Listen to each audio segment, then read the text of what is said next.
Hello, and welcome to Glanbia's Dairy Focus. With the height of summer now behind us and a little bit more rain in the system and grass growth predicted to pick up again, it's time to start thinking about those autumn grass covers. And in today's episode, we hear from our nutritionist Elaine Brady on how to build covers in the autumn. The focus of autumn grazing management is to extend your grazing season, so increasing the number of days of grass and increase animal performance. It also sets up the farm during the final rotation to grow grass over the winter and ensure sufficient grass supply then come next spring. So for every extra day of grass still remains to be worth around €1.80 per cow. So for a 100 cow herd, this is worth €180 per day extra at grass. So the focus from now on should be to build grass for the autumn, particularly those that are on highly stocked farms or dryer farms. So the ideal grazing cover depends on your stocking rate, soil type and grass growth. So the target peak average covers ranges from 1,000 to 1,200 kgs of dry matter per hectare and cover per livestock unit between 300 and 330 kgs of dry matter. So this depends on your stocking rate, so this ranges from 2.5 to 3 livestock units per hectare.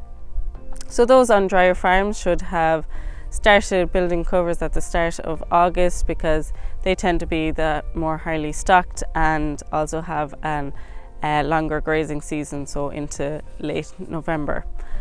So this means these farms need to reach a higher average farm cover. While those with a higher stocking rate greater than 3 livestock units per hectare should not go over the 1,200 of a peak average farm cover, and this is because this means you'll be grazing more than 2,500 kgs of dry matter per hectare, so you won't be reaching those grazing residuals of 4 centimetres, and then this will result in dead material lying around then during the winter. So it's important to continue to walk your farm weekly to assess your average farm cover and your growth rates. So those heavier farms might be ahead of target due to the ideal grazing growing conditions with the high soil temperatures and the recent rainfall. These farms need to remove any surplus paddocks as high quality bales this month rather than later in September, because it'll take longer for those paddocks to come back into rotation due to reduced growth rates come September. And then they'll have a less meaningful contribution then in the final grazing rotation.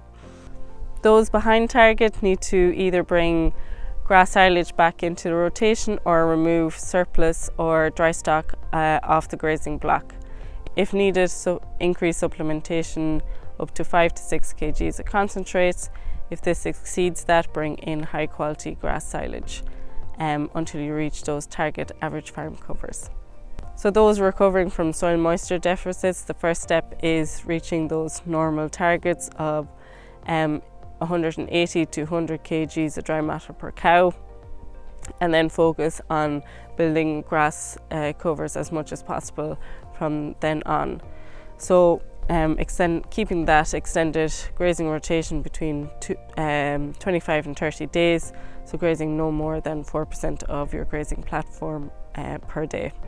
To support grass growth over the autumn, it is important to apply nitrogen this month. This is because the response to nitrogen is highest during the month of August.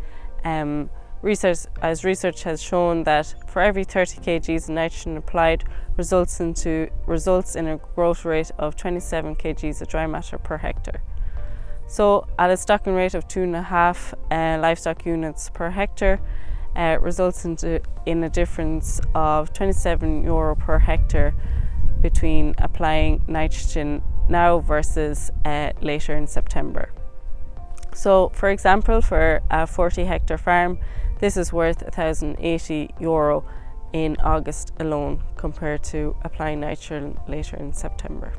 I hope you found that interesting, and if you want any more information on that topic, please talk to your local Glanbia representative or log on to glanbiaconnect.com.